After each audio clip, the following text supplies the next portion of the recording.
बलि चक्रवर्ती सुतल लोक में पहुंचकर पाताल सम्राट के रूप में प्रतिदिन विष्णु के चरणों की अर्चना करने लगे। इस कारण देवताओं को स्वर्ग और इंद्र को स्वर्ग पर आधिपत्य फिर से प्राप्त हुए। बलि के सुतल लोक के द्वार पर वेत्रदंडधारी विष्णु पहरा दे रहे थे। उन्हीं दिनों रावण सुतल पर विजय पाने के लिए पहुंचा। वह इस विचार से सुतल लोक में प्रवेश करने लगा कि आखिर ये बौना मेरा क्या बिगाड़ सकता है। तब विष्णु ने विशाल रूप धरकर अपने पैर के नाखून से रावण को रोका। रावण लंका में जा गिरा और बेहोश हो गया। इसके बाद उसने कभी पाताल की ओर आंख उठाकर देखने की हिम्मत नहीं की। बलि चक्रवर्ती का ये नियम था कि वह जिस प्रदेश पर शासन करते थे उसका निरीक्षण अदृश्य रूप में वर्ष में एक बार कम से कम अवश्य करते थे। इसी विचार से पृथ्वी पर अपने सुसंपन्नता एवं शांतिपूर्ण शासन तथा वहां की शस्य श्यामल फसलों का वे निरीक्षण करने आए। वे शस्यों को पुष्टि और जीवनी शक्ति प्रदान करते, कृमि कीटों से उनकी रक्षा करते।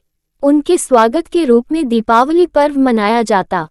दूसरे दिन बलि प्रथमा के रूप में उनकी पूजा की जाती। वामन के त्रिविक्रम आकाश विजय के चिन्ह के रूप में आकाशदीप सजाया जाता। दक्षिण महासमुद्र में बलि चक्रवर्ती के पृथ्वी पर पहुंचने के द्वार के रूप में एक द्वीप उत्पन्न हुआ जो बाली द्वीप के नाम से प्रसिद्ध है। बलि चक्रवर्ती के वंशज पल्लव राजाओं ने उनके नाम पर शिल्प चित्रों के वैभव के साथ महाबलीपुरम का निर्माण किया। कांचीपुर में त्रिविक्रम वामनावतार की मूर्ति प्रतिष्ठित की। बलि चक्रवर्ती के शासन काल में जो क्षत्रिय अनुशासित थे वे बाद में विशृंखल हो उठे। वे जनता को अनेक प्रकार से सताने लगे। उनके अत्याचारों से जनता में असंतोष फैल गया। पीड़ित प्रजा हमेशा अपने राजा को कोसती रही। राज्य छोटे मोटे टुकड़ों में बंट गए। राजा भी परस्पर लड़ने लगे। इस कारण वे भी दुर्बल हो गए। सब जगह अराजकता फैल गई थी। हालत ऐसी थी जिसकी लाठी उसकी भैंस। उनके शासन में जनता त्रस्त हो उठी। उस हालत में विष्णु ने दशावतारों में से छठा परशुराम का अवतार धारण किया। जंगल को समूल काटने के समान 21 बार क्षत्रियों को परशु से निर्मूल किया और यह साबित किया कि जब जिसकी आवश्यकता होती है उसकी पूर्ति करने के लिए वे अवतरित हुआ करते हैं। उस काल में धरती पर शासन करने वाले शासकों के सिरमौर हेहय चक्रवर्ती कार्तवीर्य अर्जुन सुदर्शन चक्र के अंश को लेकर पैदा हुए थे। किसी जमाने में विष्णु योग निद्रा में निमग्न थे। तब उनके शंख और चक्र के बीच तर्क वितर्क हुआ। इस पर चक्र बोला, सहस्र किरण वाले सूर्य को तराशने पर जो रज निकला उसी से विश्वकर्म ने मेरा निर्माण किया। सहस्र कोणों के साथ क्षिप्र गति से घूमते हुए मैंने ही तो असंख्य राक्षसों का संहार किया था। मुझे धारण कर विष्णु चक्रीश के नाम से विख्यात हुए। तुम तो सिर्फ ध्वनि करते हो और कुछ नहीं जानते। इस पर पांचजन्य शंख क्रोध में आ गया और बोला, हे चक्र पुरुष, तुम्हारा ऐसा घमंड, तुम पृथ्वी पर एक घमंडी राजा के रूप में पैदा हो जाओगे। विष्णु मुनि पुत्र बनकर लकड़ी चीरने वाली कुल्हाड़ी से तुम्हारा घमंड तोड़ देंगे। शश शापित चक्र पुरुष कार्तवीर्यार्जुन के रूप में पैदा हुए और उन्होंने हेहय साम्राज्य को चतुर्दिक फैलाया। वह भगवान के अवतार रूपधारी दत्तात्रेय के भक्त और शिष्य भी थे। उनके अनुग्रह से कार्तवीर्यार्जुन ने अनिमा आदि सिद्धियों और अनेक शक्तियां प्राप्त की। जरूरत के वक्त असंख्य आयुधों के साथ उसको 1000 हाथ प्राप्त हो जाते थे। यो सूत महर्षि ने समझाया। इस पर नैमिषारण्य के मुनियों ने पूछा, सूत मुनींद्र, दत्तात्रेय विष्णु के अवतार ही तो हैं, पर हम ये नहीं जानते कि भगवान विष्णु दत्तात्रेय कैसे कहलाए और क्यों। इसलिए हम दत्तात्रेय की कहानी सुनने को उत्सुक हैं। सूत महर्षि ने दत्तात्रेय की कहानी शुरू की। अत्रि महर्षि ने पुत्र की कामना से भगवान के रूप में विष्णु का स्मरण करते हुए घोर तपस्या की। विष्णु अपने साथ ब्रह्मा और शिवजी को लेकर प्रत्यक्ष हुए और महर्षि से बोले, अत्रि महर्षि, मैं तुम्हारा दत्त बन गया हूँ। हम तीनों एक हैं, इसलिए त्रिमूर्तियों के अंशों से मैं तुम्हारा पुत्र बनूंगा और दत्तात्रेय के नाम से पुकारा जाऊंगा। यूं कहकर वे ब्रह्मा और शिवजी के साथ अदृश्य हो गए। उसी समय नारद त्रिमूर्तियों की पत्नियां होने का गर्व करने वाली लक्ष्मी, सरस्वती और पार्वती के पास पहुंचे और उन्हें अत्रि महामुनि की पत्नी अनसुया के पातिव्रत्य की महिमा को असाधारण बताकर प्रमाणित किया। अनसुया ने त्रिमूर्तियों की पत्नियों के लिए अनेक कार्य किए थे। अनसुया ने गंगा को सताने वाली पिशाचिनियों को निर्मूल किया। नारद से प्राप्त लोहे के चने को पका कर दे दिया। सूर्योदय को रोकने वाली सुमति को मनाकर सूर्योदय के होने से मरने वाले उसके पति को अनसुया ने पुनः जलाया। इस पर त्रिदेवियों के मन में अनसुया के प्रति ईर्ष्या पैदा हो गई। उन देवियों ने अनसुया के पातिव्रत्य को बिगाड़ने के लिए अपने पतियों को उसके पास भेजा। ब्रह्मा, विष्णु और महेश्वर यतियों के वेश धर कर अत्रि के आश्रम में पहुंचे और भवती भिक्षा देहि शश कहते द्वार पर खड़े हो गए। उस समय तक अत्रि महामुनि अपनी तपस्या समाप्त कर आश्रम को लौटे न थे। वे अतिथि सत्कार की जिम्मेदारी अनसुया पर छोड़ गए थे। अनसुया ने त्रिमूर्तियों का उचित रूप से स्वागत करके उन्हें खाने के लिए निमंत्रित किया। उस समय कपट यति एक स्वर में बोले, हे साध्वी, हमारा एक नियम है, तुम नग्न होकर परोसोगी तभी जाकर हम भोजन करेंगे। अनसुया ने ओह ऐसी बात है ये कहते हुए उन पर जल छिड़क दिया। इस पर तीनों अतिथि 3 प्यारे शिशुओं के रूप में बदल गए। अनसुया के हृदय में वात्सल्य भाव उमड़ पड़ा। शिशुओं को दूध भात खिलाया।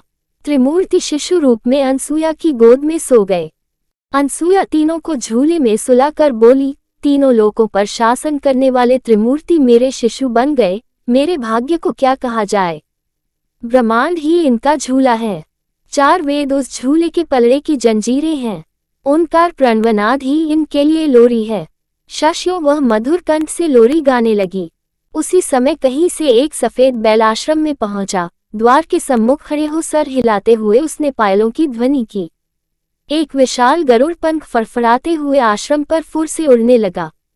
एक राजहंस विकसित कमल को चोंच में लिए उड़ते आकर द्वार पर उतर गया।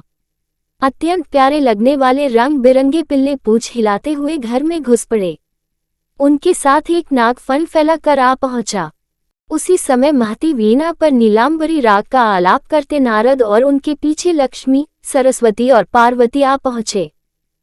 नारद अनसुया से बोले, माताजी, अपने पतियों से संबंधित प्राणियों को आपके द्वार पर पाकर ये तीनों देवियां यहाँ पर आ गई हैं। ये अपने पतियों के वियोग के दुख से तड़प रही हैं। इनके पतियों को कृपया इन्हें सौंप दीजिए। अनसुया ने विनयपूर्वक तीनों देवियों को प्रणाम करके कहा, माताओं, उन झूलों में सोने वाले शिशु अगर आपके पति हैं तो इनको आप ले जा सकती हैं। तीनों देवियों ने चकित होकर देखा। एक समान लगने वाले तीनों शिशु गाढ़ी निद्रा में सो रहे थे। इस पर लक्ष्मी, सरस्वती और पार्वती संकोच करने लगी। तब नारद ने उनसे पूछा, आप क्या अपने पति को पहचान नहीं सकती? आप लजाइए नहीं, जल्दी गोद में उठा लीजिए। शश देवियों ने जल्दी में एक एक शिशु को उठा लिया। वे शिशु एक साथ त्रिमूर्तियों के रूप में खड़े हो गए। तब उन्हें मालूम हुआ कि सरस्वती ने शिवजी को, लक्ष्मी ने ब्रह्मा को और पार्वती ने विष्णु को उठा लिया है। तीनों देवियां शर्मिंदा होकर दूर जा खड़ी हो गईं। इस पर ब्रह्मा, विष्णु और महेश्वर इस तरह सटकर खड़े हो गए मानो तीनों एक ही मूर्ति के रूप में मिल गए हों। उसी समय अत्रि महर्षि अपने घर लौट आए। अपने घर त्रिमूर्तियों को पाकर हाथ जोड़ने लगे। तभी ब्रह्मा, विष्णु और महेश्वर ने एक होकर दत्तात्रेय रूप धारण किया। मध्य भाग में विष्णु तथा एक ओर ब्रह्मा और दूसरी तरफ शिव के मुखों के साथ हाथों में शंख, चक्र, गदा, पद्म, त्रिशूल व कमंडलू तथा कंधे पर लटकने वाले भिक्षा पात्र सहित त्रिमूर्ति के रूप में विष्णु दत्तात्रेय का अवतार लेकर अत्रि और अनसुया के पुत्र बने।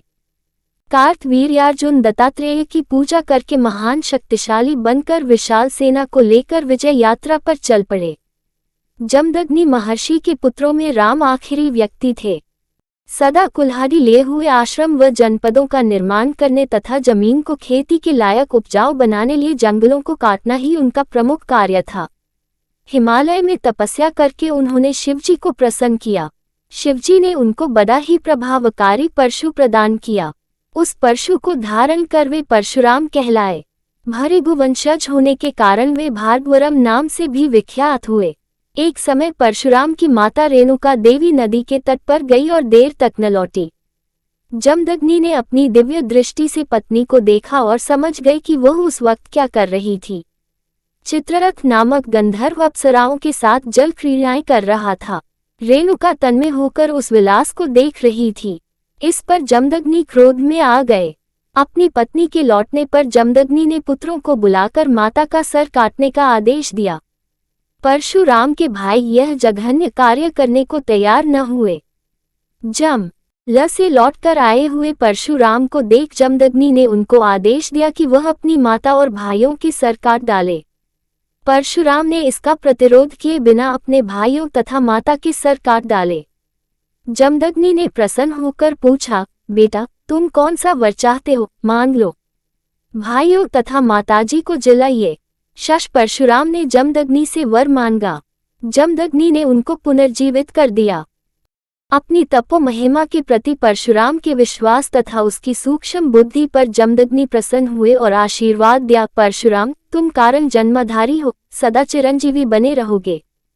कार्तवीर्यार्जुन अपनी विजय यात्रा समाप्त कर अपनी राजधानी महिष्मती नगर को लौट रहा था।